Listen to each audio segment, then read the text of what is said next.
आणि आता ही आघाडी झालेली आहे. आता आपली सर्वांची जबाबदारी आहे की या निवडणुकीमध्ये चांगलं आणि जास्तीत जास्त मताधिक्य कसं मिळेल. ज्यांनी ज्यांनी उमेदवारी अर्ज भरले होते त्यांना आम्ही कशा पद्धतीनं त्यांचं आम्ही समाधान करू. जर आघाडी झाली की काही लोकांच्यावर अन्याय होणार, ते अन्याय कसे दूर होतील.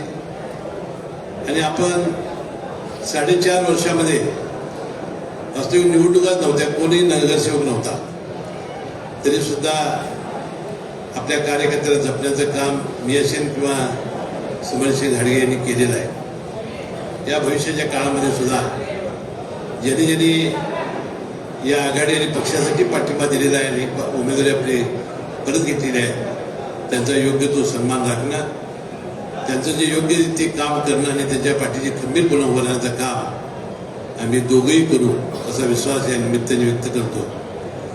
आणि आता आम्ही एकत्र आलेलो आहे एकत्र राहण्यासाठी. आणि भविष्यामध्ये या तालुक्यातील या जिल्ह्यातील मी सुमनसिंह घाडगे आणि माजी आमदार संजयबा घाडगे हे तिघेही आता युतीचे आम्ही घटक आहोत. अजून ते शाहू आघाडी आहे त्यांची, परंतु ज्या पद्धतीने त्यांनी वर्णन केलं मला वाटते ते युतीतले घटकच झालेले आहेत.